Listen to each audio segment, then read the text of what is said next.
আজকের আলোচনা শুরু হচ্ছে পরকালের বিশ্বাসের কথা নিয়ে। পরকাল বলা হয় মৃত্যুর পরে যে জীবনটা, সেটাই হচ্ছে পরকাল। মানুষ যখন মারা যায় তখন বলা হয় যে লোকটি ইন্তেকাল করেছেন। ইন্তেকাল আরবি শব্দ, মুনতাকিল হওয়া, ট্রান্সফার হওয়া। আমরা একটা জগতে ছিলাম, আর একটা জগতে এসেছি, এবং এখান থেকে আমরা আর একটা জগতে ফিরে যাব। যেখানে আমরা ছিলাম ওই জায়গার কোনো কাইফিয়াত আমাদের মনে নাই। ওইটার নাম হচ্ছে আলমে আরওয়াহ। বলুন তো ওইটার নাম কি? আলমে আরওয়াহ, রুহের জগৎ। রুহের জগৎ থেকে আমরা এসেছি আলমে আসবাবে, বস্তু জগতে এসেছি। এই বস্তু জগৎ থেকে আমরা ট্রান্সফার করব, আমরা বিদায় হব, আমরা মুনতাকিল হব, আমরা ইন্তেকাল করব, চলে যাব আর একটা জগতে। সেই জগতের নাম হচ্ছে আলমে বারজাখ। ওই জায়গাটা, ওই দেশটা কেমন তার কোনো কাইফিয়ত আমাদের জানা নাই। কোনো ব্যক্তি মরে যাওয়ার পর ফিরে এসে আমাদেরকে বলে নাই যে ওই জায়গাটা এমন, কবরটা এমন, কবরে গেলে এই এই হয়। এগুলি কেউ ফিরে এসে আমাদের বলেন নাই। আমরা যা জেনেছি সবটা ভাষা ভাষা কিছুই জানি নাই। নির্ভরযোগ্যভাবে মহাসত্য সহকারে কেউ দেখে এসে বললে যেমন বিশ্বাস করতাম, তার থেকেও বেশি আকীদা মজবুত হয়েছে আল্লাহ রাব্বুল আলামিনের কথা এবং কোরআনের কথা। আমরা বিশ্বাস করেছি পরকাল আছে, মৃত্যু হবে, কবরে যেতে হবে, হিসাব নিকাশ আমাদের সকলেরই হবে। এখন যে জায়গায় আমরা আছি এই জায়গাটা কম সময়, খুবই কম, আর যে জায়গায় যাব সেই জায়গাটা অনেক লম্বা। যেখানে আছি সে জায়গাটা এতই ছোট। আজকে পত্রিকায় দেখলাম এক গায়ক, তিনি শিল্পকলা একাডেমিতে 1 সেকেন্ডের বিশ্বাস নাই। এই 1 সেকেন্ডের বিশ্বাস নাই, গান গাওয়া শেষ করতে পারে নাই, বাস দুনিয়া থেকে বিদায় হয়ে গেছে। তার গানটার প্রথম লাইনই ছিল 1 সেকেন্ডের বিশ্বাস নাই। এই গানটা গাইলেন তিনি, লোকেরা আনন্দ করল, হাতের তালির রেশ ফুরাতে পারে নাই, এর ভেতরেই তিনি বিদায় হয়ে গেলেন। দুনিয়াটা এতই ক্ষণস্থায়ী, মানুষের জীবনটা এতই ক্ষণস্থায়ী, কচু পাতার ওপরের পানি, তারও তো কিছুটা স্থায়িত্ব আছে, টলমল করে, এই আছে এই নাই। মানুষের জীবনও এর থেকেও খুবই ছোট্ট, আর দুনিয়াটাও খুবই ক্ষণস্থায়ী। আর যেখানে যাব ওই জায়গাটা এত বিরাট, এত ব্যাপক, যার কোনো সীমা নাই, যার কোনো শেষ নাই, অনন্তকাল। কত বছর থাকতে হবে তার কোনো সীমানাও আমাদের জানা নাই, কত বছর থাকা লাগবে। মাওলানা রুম বলেছেন হিসাব আমার কাছে একটা আছে। বলে সেটা কি রকম?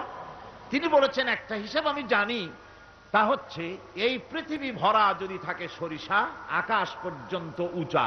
মাওলানা রুম আলাইহির রাহমা তিনি বলছেন, আর সপ্ত আকাশের উপরে থাকে যদি একটি ছোট্ট পাখি, ওই পাখিটা পৃথিবীতে এসে একটা দানা নিয়ে যাবে, 7 আকাশের উপরে রাখবে, 70,000 বছর বিশ্রাম করবে, আবার আসবে আর একটা দানা নিয়ে গিয়ে 7 আকাশের উপরে রেখে 70,000 বছর বিশ্রাম করবে। মাওলানা রুম বলেন এমনি করে ওই পাখিটি 70,000 বছরের বিরতিতে একটা একটা দানা নিতে নিতে তামাম পৃথিবীর সমস্ত দানাগুলি যদি 7 আকাশের উপরে নেওয়া হয়েও যায়, তবুও আল্লাহ রাব্বুল আলামিন মানুষের জন্য যে পরকালের জীবন তৈরি করেছেন সেই জীবনের শেষ হবে না। কি বিশাল, কি জীবন যার কোনো শেষ নাই। শুধু বিচারের দিনটা হবে 50 আলফা সানা মিম্মা তাউদ্দুন। দুনিয়ার হিসাব মতে যে তোমরা গণো, এই গণনা মতে 24 ঘন্টার দিন, 7 দিনের সপ্তাহ, 30 দিনের মাস, 52 সপ্তাহের বছর, এইভাবে করে মাস দিন যেভাবে তোমরা গণনা করো, 50,000 বছর পৃথিবীর, 50,000 বছর যত বড় লম্বা, কিয়ামতে শুধু বিচারের দিনটাই হবে এত বড় লম্বা। সুবহানাল্লাহ বিহামদিহি। সুতরাং সেই পরকাল, এই পরকালের উপরে বিশ্বাস, এটা হলো সবচেয়ে গুরুত্বপূর্ণ একটি বিষয়। কোরআনে কারিমে সম্ভবত এমন কোন পৃষ্ঠা নাই যেখানে সরাসরি অথবা আকারে ইঙ্গিতে পরকালের কোনো কথা বলা হয় নাই। সম্ভবত কোরআনে কারিমের এমন কোন পৃষ্ঠা নাই। কোরআনে কারিমের ভেতরে মওত, হাসর, জাহান্নাম, জান্নাত, তারপরে সিরাত, মিজান, মানাজির কিয়ামত ইত্যাদি, অর্থাৎ মৃত্যুর পরের জীবন সম্পর্কে আল্লাহ পাক কোরআনে যা আলোচনা করেছেন তা যদি এক জায়গায় করা যায় তা অন্তত গোটা কোরআন শরীফের 1/3 10 পারার সমান হয়ে যাবে। এখন চিন্তা করেন বিষয়টা কতই গুরুত্বপূর্ণ, যার জন্য কোরআনে কারিমে এতটা বিরাট, কোরআনের 1/3 আল্লাহ পাক পরকাল সম্পর্কে আলোচনা করেছেন। খুবই গুরুত্বপূর্ণ বিষয়। এই পরকালের উপরে যারা ঈমান আনবে না, পরকালকে যারা বিশ্বাস করবে না, তাদের সম্পর্কে আল্লাহ পাক বলছেন, ওয়াল্লাযীনা কাযযাবু বিআয়াতিনা ওয়া লিকাইল আখিরাতি হাবিতাত আমালুহুম। পরকালকে যারা বিশ্বাস করবে না, আখিরাতের দিনের পরে যাদের ঈমান থাকবে না, যারা বিশ্বাস করবে না, তাদের জীবনের সমস্ত ভালো কাজগুলি আল্লাহ রাব্বুল আলামিন বরবাদ করে দিবেন। তাদের জীবনের কোনো কাজের কোনো মূল্য নাই, সমস্ত কাজগুলি নিষ্ফল, বেকার, যারা নাকি পরকালকে বিশ্বাস করবে না। পরকালের বিশ্বাসটাই হচ্ছে মানুষের জীবনের সবচাইতে নৈতিকতার মূল ভিত্তি। একটা মানুষের চরিত্র ভালো হওয়ার জন্য পরকালের বিশ্বাসটা সবচাইতে বড় জিনিস। মানুষ ভালো মন্দ, পরকালের দরকারটা কি? প্রশ্ন উঠতে পারে, পরকালটা না হলে কি হইতো? পরকালটা এই জন্য হবে, এই জন্য দরকার যে পৃথিবীতে মানুষ অনেক ভালো কাজ করে, আবার অনেক খারাপ কাজও করে, দুরকমই করে। যত ভালো কাজ করে এই ভালো কাজের পুরস্কার পৃথিবীতে দেওয়া সম্ভব নয়। একটা মানুষ এত ভালো কাজ করলো, নামাজ পড়লো, রোজা রাখলো, হজ করলো, যাকাত দিল, তারপরে আল্লাহর দ্বীন প্রতিষ্ঠার জন্য কষ্ট করলো, জেল খাটলো, জরিমানা দিল, ফাঁসির মঞ্চে চড়লো, তার এত ভালো কাজের পুরস্কার এই পৃথিবীতে দেওয়া সম্ভব নয়। এজন্য এমন একটা সময় দরকার যেখানে এগুলি, এই বিরাট একটা লম্বা সময় তাকে পুরস্কার দেওয়া যায়, সেজন্য পরকালের প্রয়োজন। আবার পৃথিবীতে এমন বহু লোক আছে যারা এত অন্যায় করে যে অন্যায়ের শাস্তি পৃথিবীতে এই সীমিত সময় দেওয়া সম্ভব নয়। যেমন দৃষ্টান্ত দিতে গিয়ে আমি বলি যে একটা মানুষ যদি একটা মানুষকে হত্যা করে, তাহলে আপনি তাকে ওই একটা হত্যার বিনিময়ে তাকেও আপনি হত্যা করলেন, তাকেও ফাঁসি দিয়ে দিলেন। কিন্তু একটা মানুষ যদি লক্ষ লক্ষ মানুষ হত্যার কারণ হয়, একটা মানুষ যদি অনেকগুলি মানুষ মারে, তাহলে অনেকগুলি মানুষ মারার শাস্তি তো একটা জীবনের উপরে আপনি দিতে পারেন না। তাকে তো, তার জীবন তো একটাই, তার জীবন কয়টা? একটা গুলি করলেন, ফাঁসি দিয়ে দিলেন, তার একটা জীবন গেল। কিন্তু সে তো মেরেছে অনেক, তার কারণে তো লক্ষ লক্ষ মরছে। কাজী এই শাস্তি পৃথিবীতে দেওয়া সম্ভব নয় বলে এমন একটা জায়গা দরকার যেখানে এই ধরনের বড় রকমের শাস্তি, দীর্ঘমেয়াদী শাস্তি দেওয়া যায়, শরীরটাও সেরকমের বানানো যায়, এই ধরনের করে একটি জায়গা দরকার। সেই জায়গার নাম হচ্ছে পরকাল, সেই জায়গাটার নাম হচ্ছে আখিরাত। এজন্য কমন সেন্সের, সাধারণ জ্ঞানের দাবিও পরকাল প্রয়োজন। আর পরকালের ভিত্তিতেই মানুষের চরিত্র গঠন হতে পারে। মনে করেন একজন অফিসার, তিনি জানেন তাকে দেখার কেউ নাই, তার যা খুশি তিনি তা করতে পারেন, তার পেছনে কোনো গোয়েন্দা বিভাগের লোক লাগানো নাই। এই চিন্তা যদি তার থাকে, তাহলে ঘুষের টাকা খাওয়া, স্বজন প্রীতি করা তার জন্য কি অসম্ভব না সম্ভব? খুবই সম্ভব। আর একজন অফিসার, তিনি যদি জানেন যে না, আমাকে দেখার মতো লোক আছে, আমার পেছনে গোয়েন্দা বিভাগের লোকেরা কাজ করতেছে, আমার কোনো জিনিসই এড়িয়ে যাবে না, এই চিন্তা যদি থাকে, তাহলে এই দুইজন অফিসারের আচরণ এক হবে? কখনই হবে না। একজনের আচরণ হবে খুবই সংযত, আর একজনের আচরণ হবে খুবই অসংযত।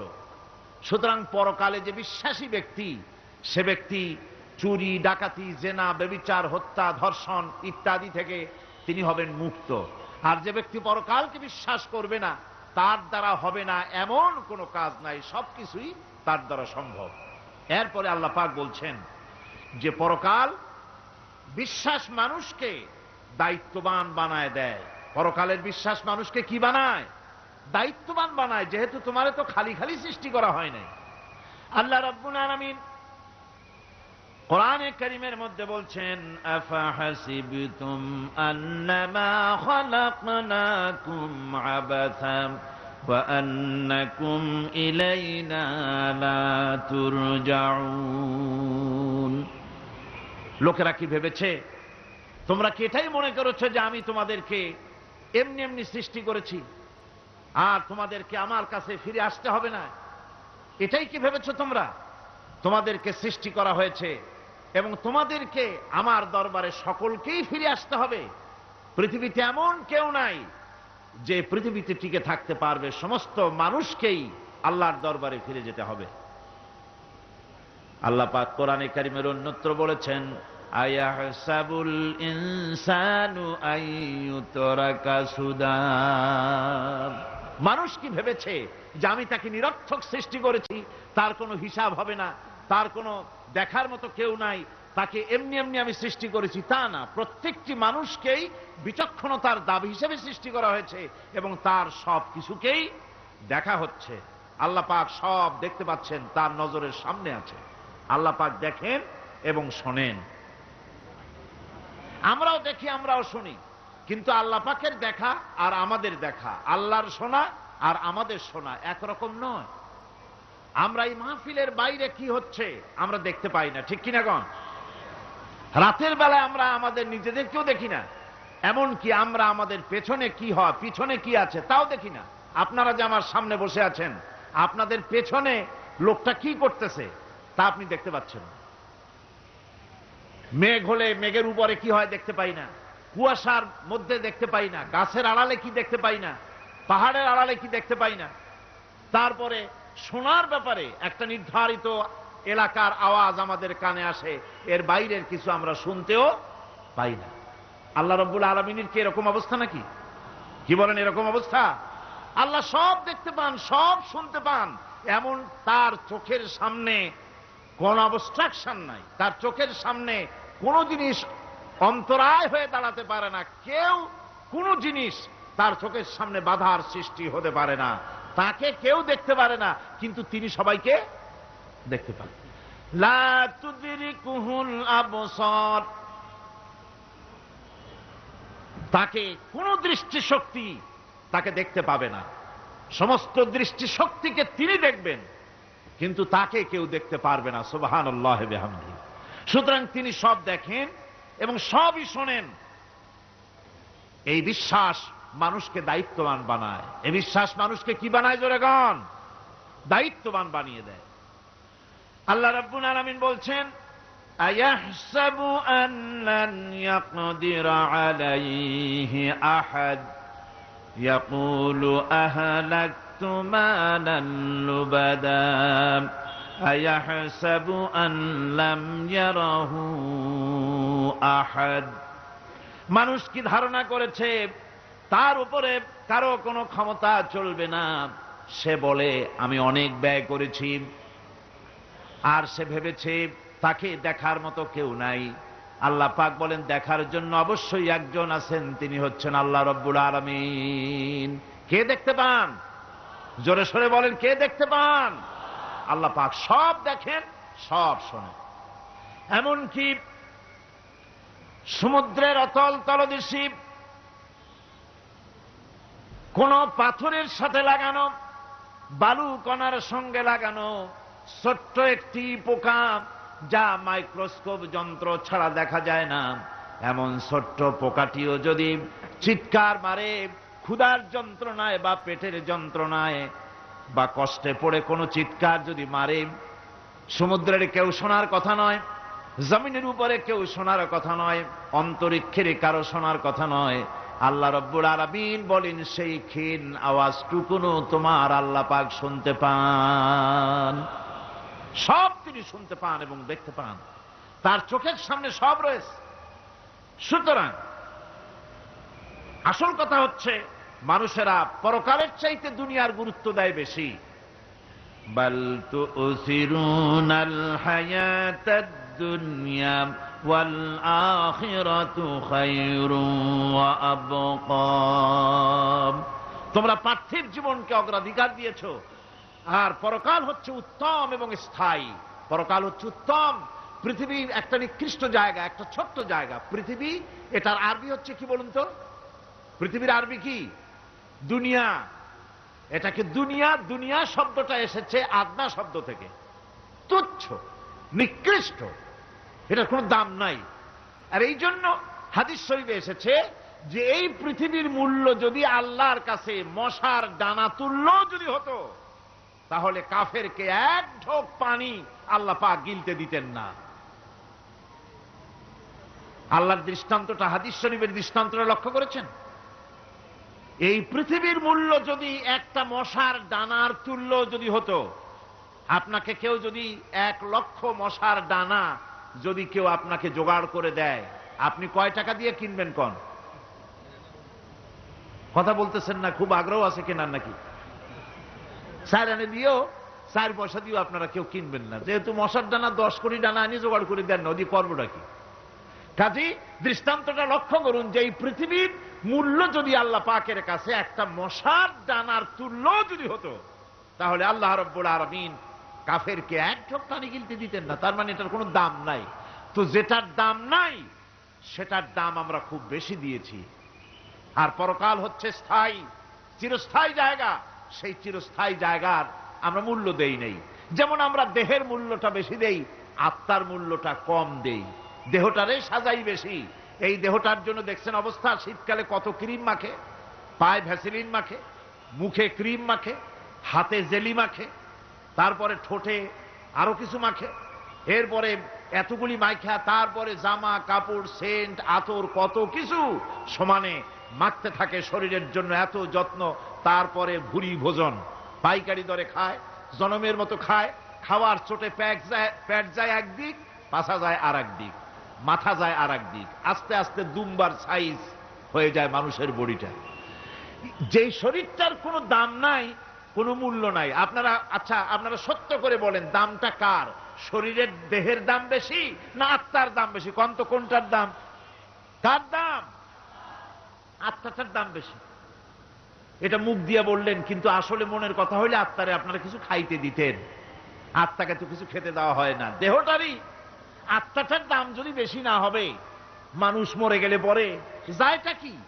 চোখ আছে, কান আছে, মুখ আছে, হাত আছে, পা আছে, সবই তো রয়ে গেল। গেলটা কি? কি যাওয়ার কারণে? প্রাণের সন্তান, কলিজার টুকরা সন্তান বলে মা, বাবার কাছে আমার যেতে ভয় করে। ছোট্ট বাচ্চা বাবার কাছে যেতে চায় না, প্রাণীদিকা স্ত্রীও যেতে চায় না। মা বাবা আত্মীয় স্বজন সবাই বলে তাড়াতাড়ি বিদায় করো, তাড়াতাড়ি বিদায় করো। কি যাওয়ার জন্য? কি ছিল মূল্যবান জিনিস, আর ওইটা যাওয়ার জন্যই পরিণতি হলো। সেটার নাম হলো রুহু। যে আত্মাটার বেশি মূল্য, সেইটার মূল্য মানুষেরা দেয় না। এই আত্মাটা কি জিনিস? আল্লাহ পাক নবীর কাছে প্রশ্ন করা হয়েছে রুহ সম্পর্কে, আল্লাহ তার জবাব দিয়েছেন, ওয়ায়াসআলুনাকা আনির রূহ কুলির রূহু মিন আমরি রাব্বি। নবী হে, আপনাকে প্রশ্ন করা হয় রূহ কি জিনিস, আপনি বলুন এটি হচ্ছে আল্লাহর হুকুম। আল্লাহর একটা হুকুম মানুষের ভিতরে কাজ করে। এটা এতই গুরুত্বপূর্ণ, ওটা থাকলে আমরা বাঁচি, ওটা না থাকলে আমরা মরে যাই। এখন যেটার গুরুত্ব বেশি সেটাতে খাইতে দেই না, সেটার জন্য কোনো যত্ন নাই, খোঁজ নাই, খবর নাই। সকালবেলায় ব্রেকফাস্ট, নাস্তা, লাঞ্চ, ডিনার, বিকালের চা, ফলারি, কোনো জিনিসের অভাব নাই। সমানে খায় আর সমানে শরীরটারে বাঁচায়। আর যেটার কারণে বডিটা বাঁচে তার কোনো খোঁজ খবর নাই। ওটারেও কিছু খাবার দিতে হবে। ওটারে কি খাওয়াবেন? ওটাই কি ফুলকপি খাবে? শীতের দিনে লাল শাক খাবে? লোট্টা মাছ খাবে নাকি? খাবে না।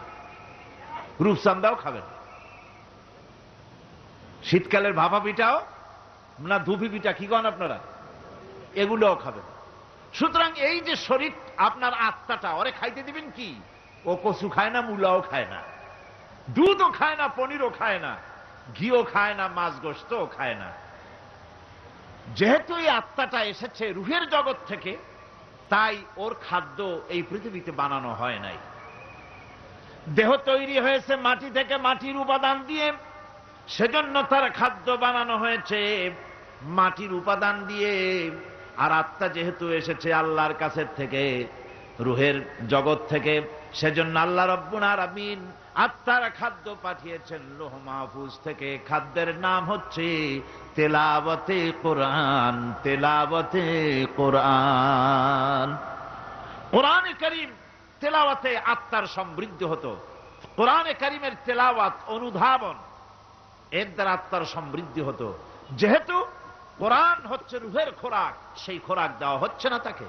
কাজে আমি বলতেছিলাম যে যে জিনিসের মূল্য বেশি আমরা তার মূল্য দিতে জানি না, যেটার মূল্য কম সেইটার মূল্য দেই বেশি।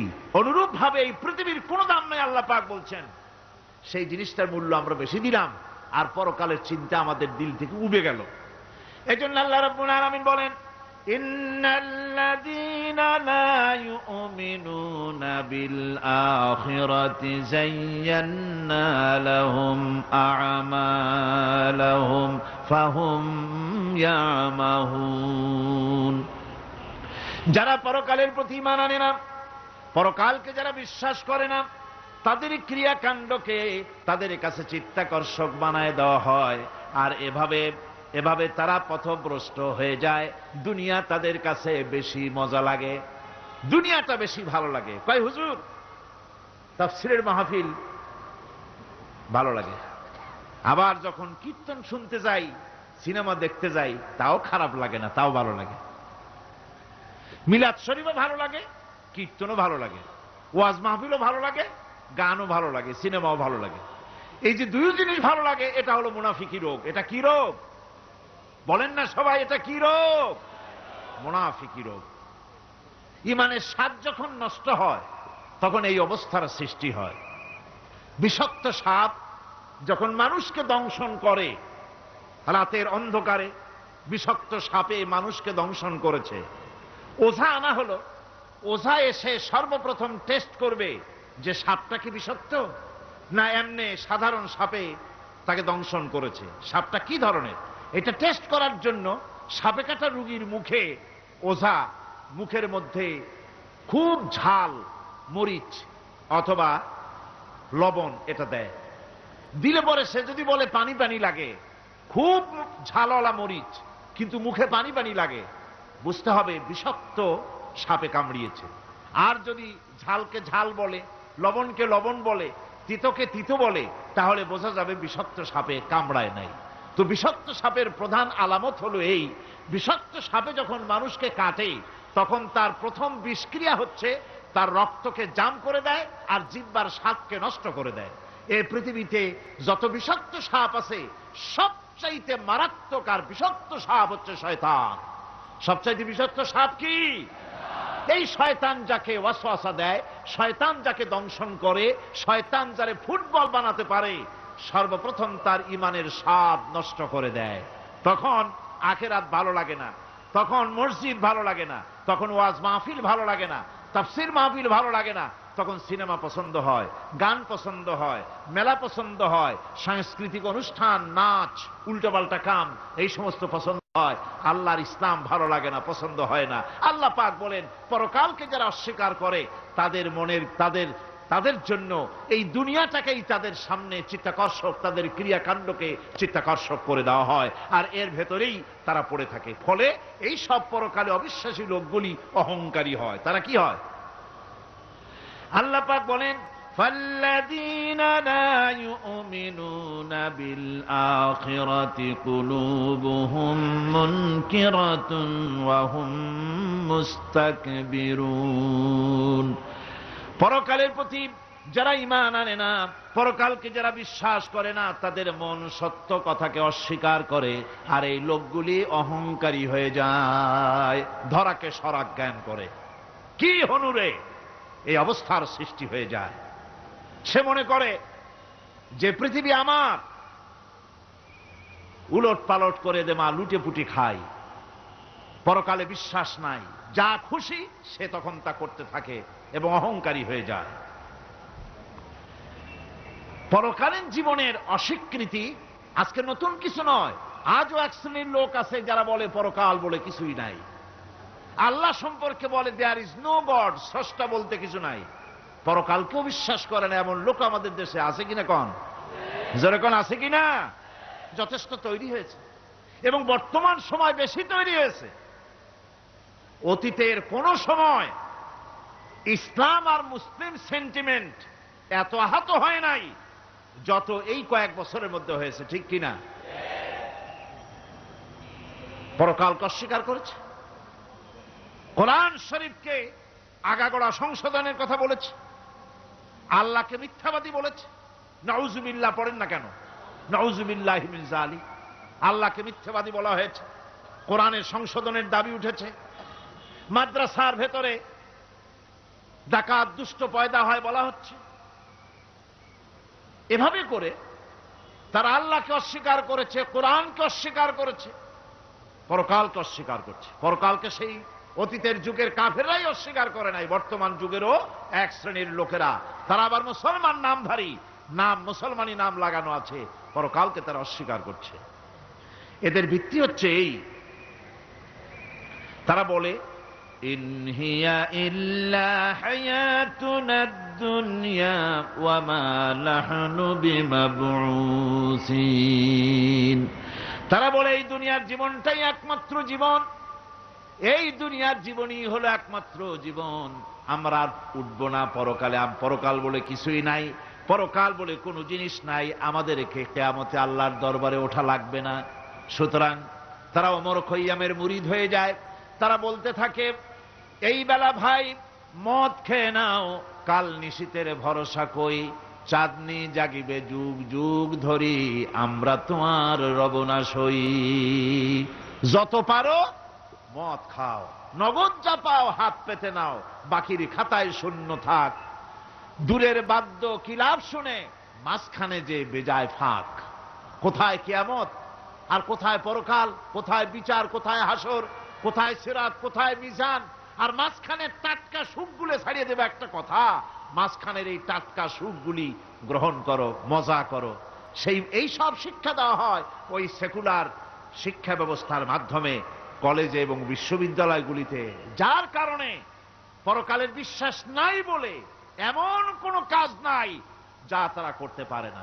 এই জন্য কোরআনে কারীম আল্লাহ পাক বলছেন লাইসাল বিররা আন তুওয়াল্লু ওয়ুজুহাকুম কিবালাল মাশরিকি ওয়াল মাগরিব, পূর্ব পশ্চিমে কয়বার মাথা ঘুরালা, এইটাই তোমার পুণ্যবান সৎ কাজ হওয়ার এটা নমুনা নয়। সৎ প্রকৃতপক্ষের সৎ কাজ হচ্ছে আল্লাহ বিশ্বাস করা এবং পরকালে বিশ্বাস ভিত্তিক জীবন গড়া।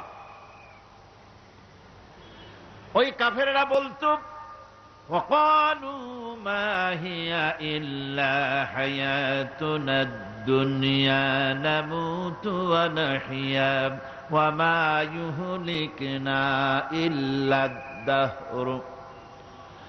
আল্লাহ রাব্বুল আলামিন বলেন এই কাফেররা বলতো দুনিয়ার জীবনটাই তো আসল জীবন, আমরা মরবো না, আমরা এখানেই থাকবো, এই জীবনটাই হলো আসল জীবন, এখানেই বাঁচবো, এখানেই মরবো, আমরা পরকাল বলে কোনো জিনিস নাই, আমাদের কোনো ওঠা লাগবে না, যা কিছু হয় যুগের আবর্তন ছাড়া কিছুই হয় না।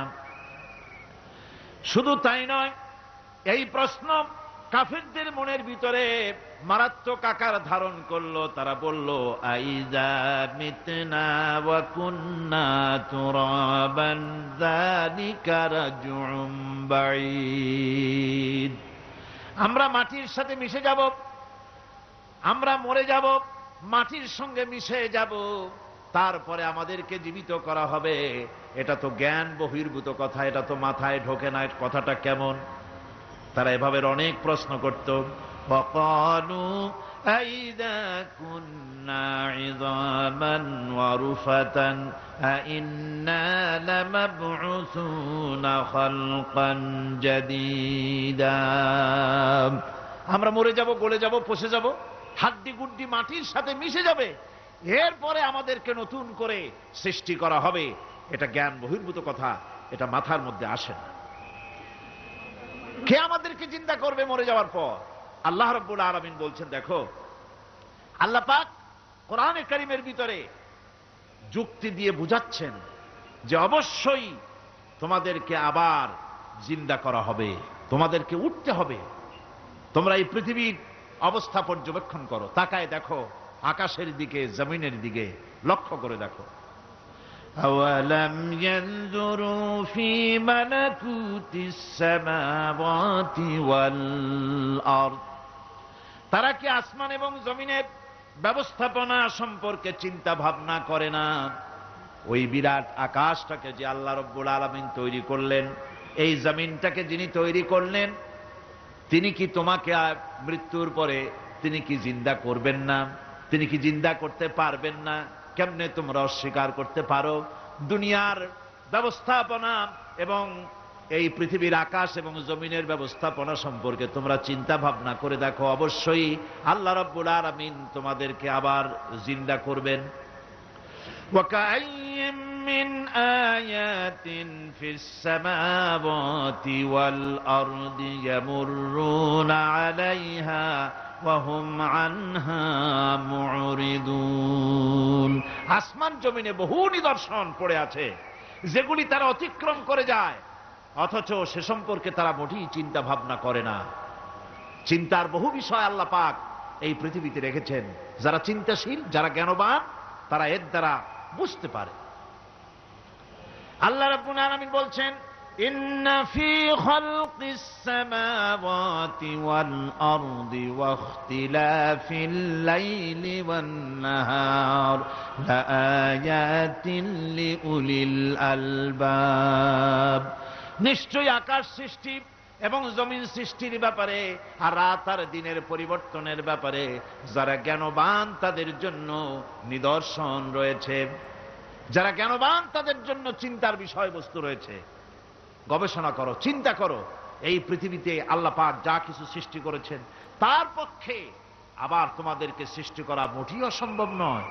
পরকালীন জীবনের সম্ভাবনা সম্পর্কে কোরআন অবিশ্বাসীদেরকে বলছে, দেখো আল্লাহুল্লাযী রাফা'আস সামাওয়াতি বিগাইরি আমাদিন তারাউনাহা সুম্মা ইসতাওয়া আলাল আরশ। সে আল্লাহ তোমাদের নিকট দৃশ্যমান স্তম্ভ ছাড়াই ওই বিশাল আকাশটা তৈরি করেছেন। যারা পরকাল আছে বলে উঠতে হবে একথা যারা বিশ্বাস করে না, তাদের ব্যাপারে আল্লাহ পাক এই যুক্তি দিচ্ছেন, দেখো এই বিশাল যে আকাশটা, এই আকাশে কোনো খুঁটি আছে? কথা বলেন না কেন? এই আকাশে কোনো খুঁটি আছে? কোন রকমের খুঁটি ছাড়াই ওই বিশাল আকাশটা কে বানিয়েছেন? জোরে চিৎকার দিয়ে বলেন, কে বানাইছেন? এই যে শামিয়ানা, একটা বিশাল প্যান্ডেল, এই প্যান্ডেলে খুঁটি আছে না নাই? শুধু আছে না, একটা দুইটা না, জনমের মতো খুঁটি আছে। চতুর্দিকে তাকায় দেখে কত খুঁটি। এতটুকু একটা শামিয়ানায় শত শত খুঁটি লাগতেছে কাপড়টা ধারণ করবে বলে। কি ধারণ করবে? কাপড়। আর অত বড় বিশাল আকাশ, সে আকাশটার কোনো খুঁটি আছে? আল্লাহ পাক বলছেন, কোন দৃশ্যমান খুঁটি ছাড়াই এত বড় বিশাল আকাশটা তোমার মাথার উপরে দাঁড়িয়ে আছে এবং আল্লাহ পাক আরশের উপরে দীপ্তমান হয়ে আছেন। এগুলি দেখেও কি তোমার মাথার মধ্যে কোনো চিন্তা আসে না যেটা কি করে সম্ভব হলো? অনেকে তো এমন আছে শিক্ষিত লোক, তারা আবার বলে কি, কয় যে না আকাশ বলে কিছু নাই, ওই অনেক দূরে তো সেই জন্য নীলে নীলে দেখা যায়, আসলে কিছু নাই।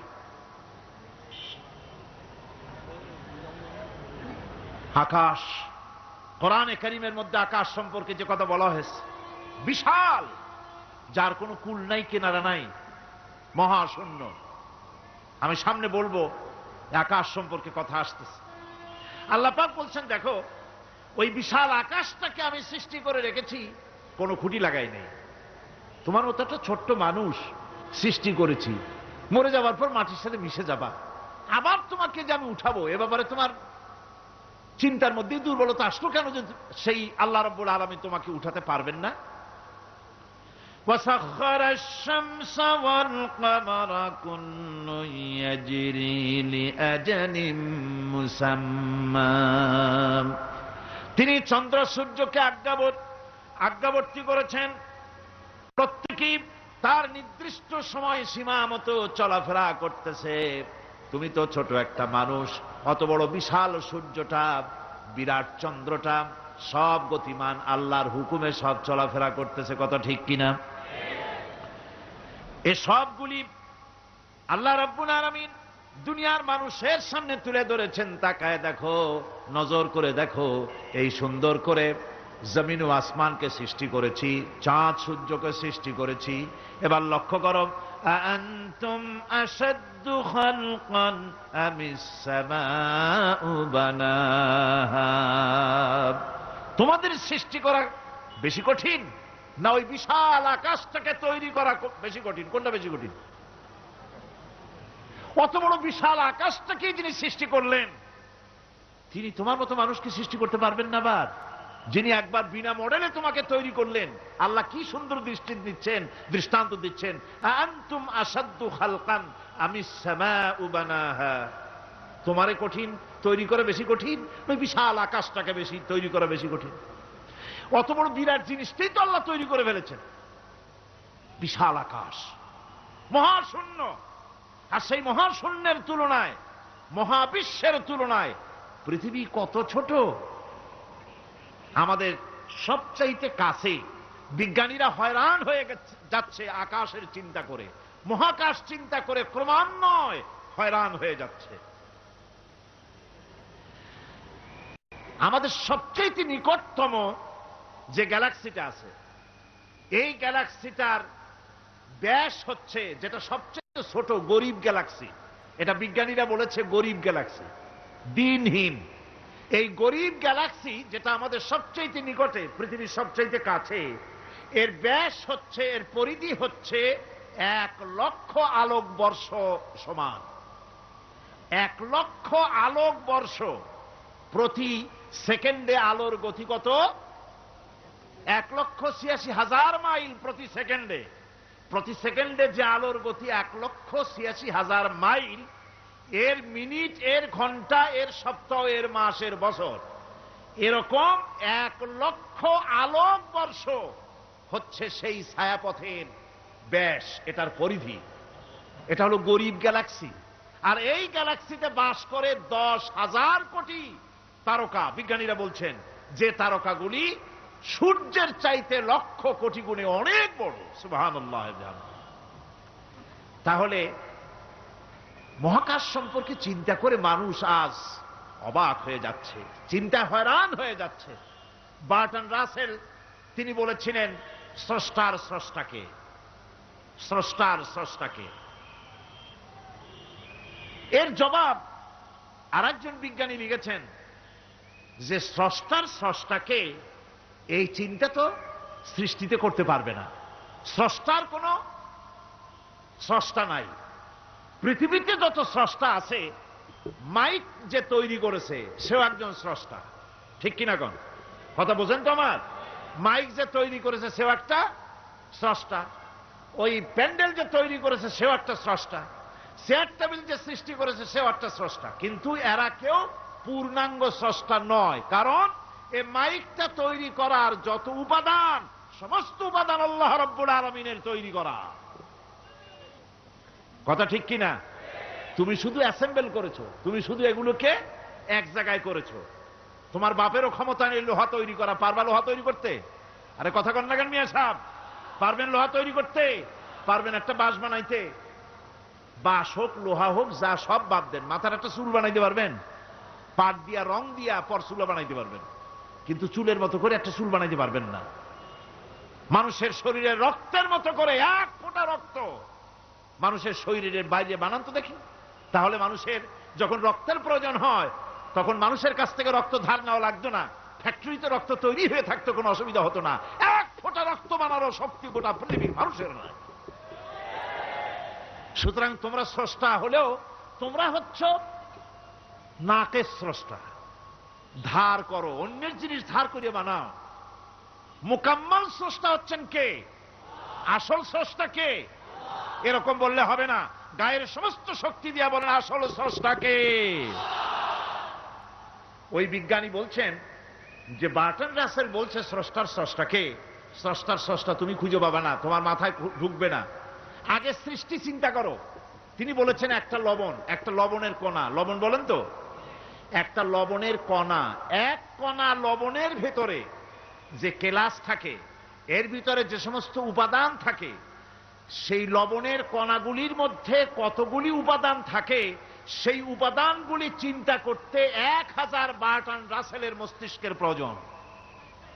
তো একটা লবণ কণার ভিতরে কি আছে সেইটাকে উদ্ধার করার জন্য যদি 1000 বার্টন রাসেলের মস্তিষ্ক লাগে, তাহলে গোটা বিশ্ব আকাশ আর জমিন যিনি সৃষ্টি করেছেন তাকে চিন্তা করা কি তোমার মগজে কুলাবে?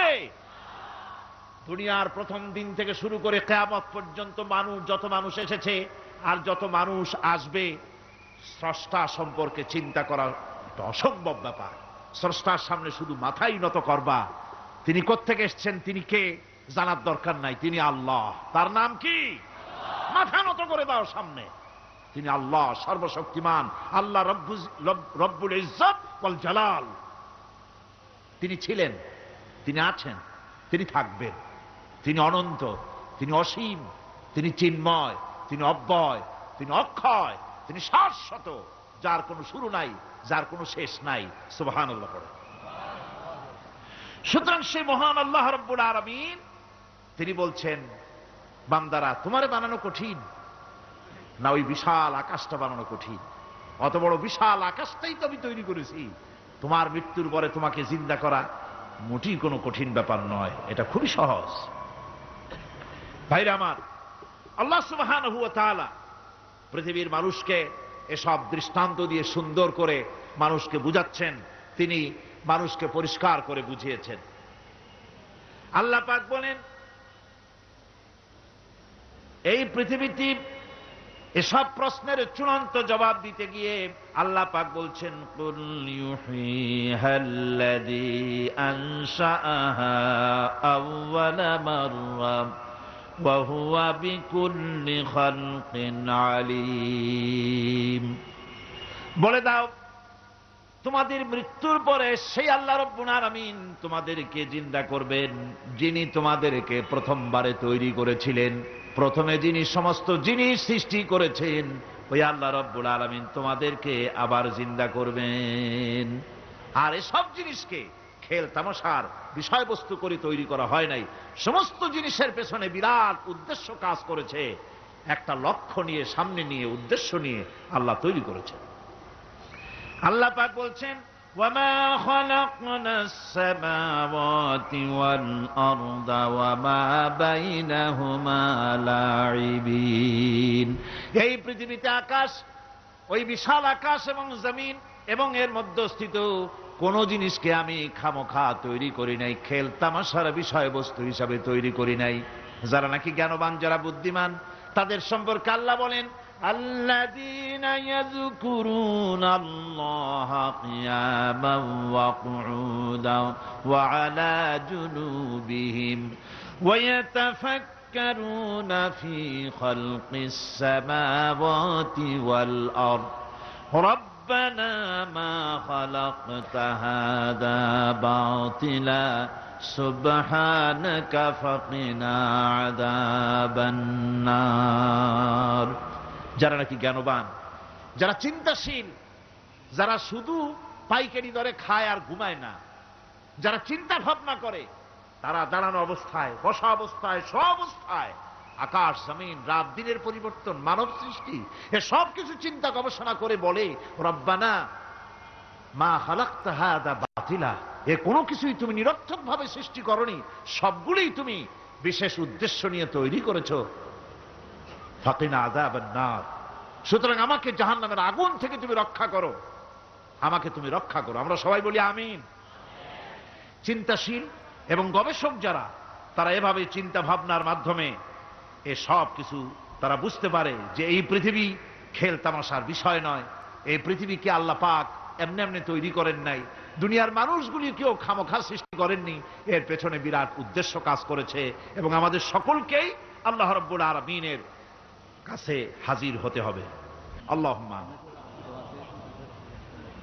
ربنا ظلمنا أنفسنا وإن لم تغفر لنا وترحمنا لنكونن من الخاسرين ربنا لا تزغ قلوبنا بعد إذ هديتنا وهب لنا من لدنك رحمة إنك أنت الوهاب আয় আল্লাহ তাআলা, হাজার হাজার মুসলমান নরনারী দীর্ঘক্ষণ ধরে তোমার কোরআনে কারিমের আলোচনা শুনেছি, দরুদ ও সালাম পড়েছি, জিকির আজগার করেছি।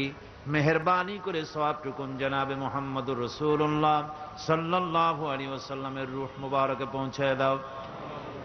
হে আল্লাহ তাআলা, तमाम পৃথিবীর মাটির নিচে যত মুমিন মুমিনাত শুয়ে আছেন তাদের আরওয়ার পরে সওয়াব পৌঁছায় দাও।